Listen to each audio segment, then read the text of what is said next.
안녕하세요. 신바람 똑똑 길라잡이입니다.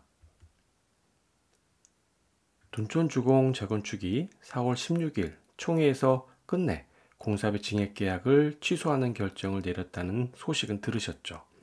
이로 인해서 대부분 신문방송에서는 조합과 시공사 모두가 피해가 예상되니까 빠른 재협의가 필요하다고 목소리를 높이고 있지만 저 길라잡이 입장에서 보는 관점은 좀 다르다고 생각합니다. 물론 지금의 조합도 공사 중단이라는 현실에 계약 해지로 맞불을 놓았지만 그래도 걱정스럽겠죠. 그런데 그런 걱정을 저는 따뜻한 온실에 앉아 한 번도 겪어보지 못한 한겨울의 추위를 그저 상상만으로만 걱정하고 있다고 생각들 뿐 아니라 시공사도 공사 중단으로 많이 어려워할 것이라고 착각마저 하지 않나 생각이 듭니다. 그럴 것이 시공사는 한 번도 조합을 자신들의 계획에서 벗어나지 않도록 관리하고 있는데 하물며 이 사업에서 가장 중요한 공사비 증액에 대해 조합이 지금처럼 성내며 화를 낼 단계를 과연 모르고 있었을까 생각합니다. 그러나 중에 조합이 정말 중요한 것을 또 간과하고 있는 게 있죠. 이걸 기막힌 우연이라고 해야 할까요? 아니면 이건 역시 시공사가 미리 계획해서 공사 중단에 대한 피해를 이 기회에 조합에게 떠넘기려고 하는 것은 아닐까 생각합니다. 바로 대형 건설사들의 하청업체가 이번 주에 파업이 예고되었다는 점입니다. 이번 파업 예고가 두 번째라고 하는 것은 이미 대형 건설사는 하청업체 공사비 증액 요구 사항에 합의할 의사가 없다는 이야기처럼 들리는데요. 이것은 며칠 후 예고한 하청업체 파업이 발생할 경우 결국 대형 건설사의 책임 때문에 둔촌 재건축도 공사가 멈출 수밖에 없었을 것인데 마침 조합이 공사 중단의 원인을 만들어 주니까 아니 이 얼마나 기쁠 노릇 아니겠습니까? 한마디로 울고 싶어 죽겠는데 누군가 내 옆에서 뺨을 때려주니 이제 눈치 보지 않고 마음껏 울어도 될 일입니다. 다행히 하루 전날 철근 콘크리트 협회가 파업을 잠시 보류한다고 해서 파장이 더 확산되지는 않을 것 같은데요. 이 부분을 좀 더 주장하면 억측스러운 이야기가 될 것 같아서 여기서 잠시 멈추기로 하고 다시 처음으로 돌아가 보도록 하겠습니다. 결국 이번 싸움은 팽팽한 기싸움 때문에 이미 예고된 기나긴 소송으로 전환될 것으로 생각이 되는데 과연 재건축 처음 하는 집행부들이 선수단으로 구성된 시공사를 상대로 얼마나 준비하고 있을지 의문입니다. 설마하니 과거 유치권 설정 후 경매로 넘어간 재건축 사업을 시공사가 다시 낙찰받아서 조합원들 제대로 뒤통수를 친 트리마제 실패 사례가 있죠. 반대로 말하면 시공사의 성공 사례라고 할 수도 있는 이것을 설마하니 시공사가 떠올리며 소송하는 것은 아닌가 생각이 드는데요. 이번 총회 안건 94.5%라는 압도적인 결과의 승리에 만취돼서 지금 이 순간도 사리 판단 잘 못하시는 것 같아 한마디 말씀드리면 혹시 그거 알고 계십니까? 조합집행부가 총회 개최를 준비하면서 내 피 같은 돈 더 달란다고 계약 취소를 안건으로 시공사 바꿔버리겠다고 으름장을 놓으셨을 때 시공사는 늘 하던 것처럼 조합과 소송을 위한 대비책으로 법원 증거자료와 그 근거를 뒷받침할 수 있는 수발시 문서들을 이미 체계적으로 준비하고 있다는 것입니다. 이게 무슨 말이냐면 언제 누가 무엇을 어떻게 그리고 왜 하라고 해서 공사가 늦어졌는지를 공식 문서를 통해서 그 경위를 확인해 주고 그 상세한 내역을 법원에 제출할 예정이란 말입니다. 여기 서울시에서 공개한 둔촌주공아파트 주택 재건축 정비사업 지연 공정분석 보고서입니다.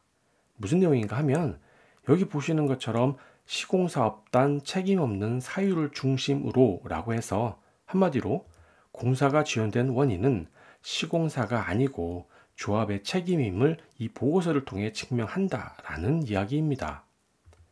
날짜를 보시면 2022년 2월입니다. 공사 중단하기 2개월도 안 된 보고서니까 말씀드린 대로 시공사는 이미 조합이 난리치기 이전부터 준비했다고 할 수 있습니다. 당장 소장이 접수되면 법원은 원고, 피고, 당사자들에게 증거자료를 제출하라고 명령할 것인데 조합은 위 시공단처럼 발빠르게 자료 준비가 가능하십니까? 혹시나 그때 가서도 어떻게 하면 좋을지 설마 총애를 소집하려는 것은 아니겠죠? 보고서 내용을 한번 살펴보시면 와, 정말 작정하고 준비했구나 라고 생각하실 수 있을 것입니다. 마치 판사가 시공사의 증거 자료를 보면 더 이상 소명할 여지가 없겠군 하고 판단이 들 만큼 아주 자세하게 체계적으로 작성된 것을 알 수 있습니다. 무슨 말이냐 하면 보고서가 그냥 보고서가 아니고 판사가 읽기 쉽고 논리적으로 판단할 수 있도록 맞춤형 답변서라고 할 수 있다는 이야기입니다. 그럼 시공사업단이 무엇을 어떻게 준비했는지 내용을 한번 살펴볼까요? 첫 번째로 적법하고 체계적으로 작성되었다는 것입니다. 법원의 증거 자료를 활용하기 위해서는 자료의 신뢰성이 생명입니다. 그런데 이 보고서는 모두 조합과 시공사 간 수반시된 공문과 관련 법규를 근거로 작성돼서 주장하는 자료의 출처가 아주 명확합니다. 두 번째는 공정제한의 사유가 명확하다는 것입니다. 즉, 시공사는 공기 현장의 당위성을 확보하기 위해서 설계도서 납품 지연, 창호 스펙 결정 지연, 마감재 결정 지연, 하물며 대학 수학 능력 시험 소음 방지까지 사업이 지연될 수밖에 없는 배경과 무엇 때문에 공기가 연장되었는지 그리고 그 원인이 조합에 있다는 점을 아주 자세하게 설명하며 강조하고 있습니다. 세 번째는 공사비 증액의 정당성입니다. 건설 사업에서 공기를 연장한다는 것은 그만큼 간접비가 발생되기 때문에 공사비가 증액된다는 점인데요. 얼마 전 광주 아이파크 사고와 같이 공사 기간이 연장되니까 공사비와 지체 상금을 줄이기 위해서 시공사가 무리하게 콘크리트가 양생되기도 전에 다음 작업을 진행하면서 사고가 났던 것입니다. 이것 때문에 시공사는 공사 지연에 대해서 많은 준비를 한 것이라 생각합니다. 결국 공사비 증액 원인이 되는 공사기간 연장을 법원에서 인정만 하게 되면 나머지 공사비 증액 사유는 굴비역듯 모두 저절로 따라오게 될 테니까 말입니다. 이렇게 시공사는 조합의 소송에 대비해서 아주 체계적으로 준비하고 있는 것으로 확인이 됐는데 과연 조합은 지금 무엇을 준비하고 있을까요? 무슨 소리냐? 우리도 나름 전문가가 있고 소송을 대비하기 위해 준비하고 있다라고 조합도 말할 수 있겠죠.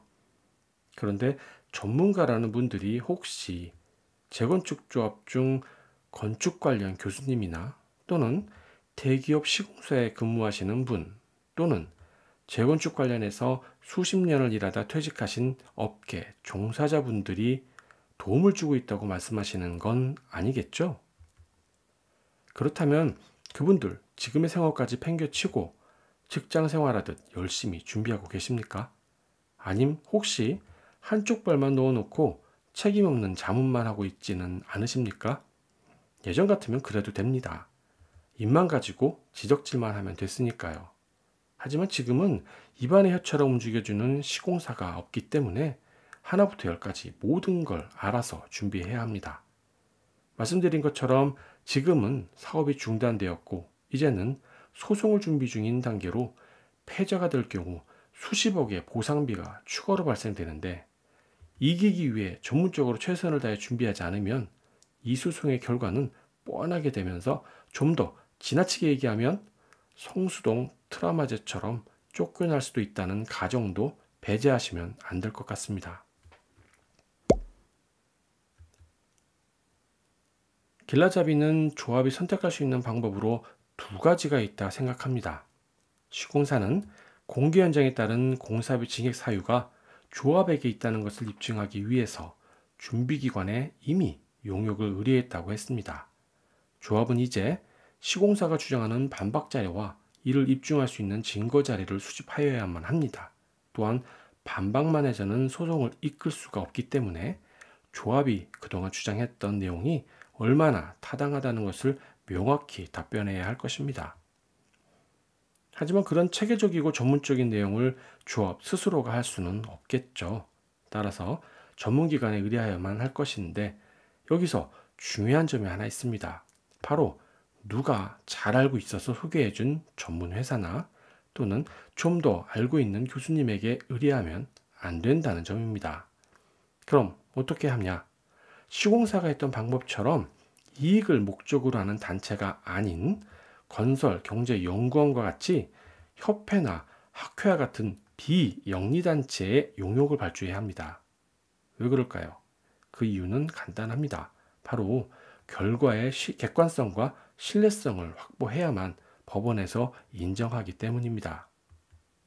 두 번째는 첫 번째와 상반되는 의견으로 조합이 당초 설립된 목적만 생각하라는 것입니다. 조합의 목적이 성공적인 재건축을 위해 조합원을 대표해서 사업을 추진하기도 하지만 사실 가장 중요한 것이 바로 조합원들의 분담금을 지키는 것 아닌가 생각합니다. 지금 이런 사태가 일어나는 것도 결국 분담금 징액 때문에 발생된 것 아니겠습니까? 공사기간이 늘어나는 것은 지금 상황으로 봐서 필연적이라고 생각이 들고 이로 인해 증액된 공사비로 조합원의 분담금이 늘어나는 것은 어찌 보면 이제 현실이 돼서 더 이상 과거로 되돌아갈 수도 없는 상황입니다. 그렇다면 차라리 지금의 현실을 직시하고 생각의 방향을 전환해서 시공사에게 증액된 공사비만큼 다른 곳에서 금액을 줄일 수 있는 대책을 찾아오라고 하십시오. 분야가 상한제 이런 복잡한 셈은 이전처럼 시공사 너희들이 알아서 하고 전부는 아니더라도 내 분담금을 최소화할 수 있는 방안을 모색하도록 다시 한번 기회를 주는 것입니다. 물론 쉽지는 않겠죠. 하지만 머리 좋고 경험 많은 대기업 직원들이 서로 피해만 보는 소송하느라 시간과 열정을 엄한 데다 쏟아붓기보다는 차라리 조합원의 이익과 더 좋은 결과를 위해 그 방법을 구상해 보라고 하는 것이 길라잡이가 생각하기에는 더 효율적인 방법 아니겠나 생각합니다. 마치 내용이 시공사의 편을 드는 모양새 아닌가 싶어 본 영상을 만드는데 좀 주저했는데 한편으로는 조합이 무엇을 간과하고 있고 앞으로 어떻게 대처해야 할지에 대해 생각해 보면 아마도 긍정적인 판단을 할 수 있지 않을까 싶어 준비했습니다. 재테크 정보와 시기를 알려드리려고 항상 고민하고 있습니다.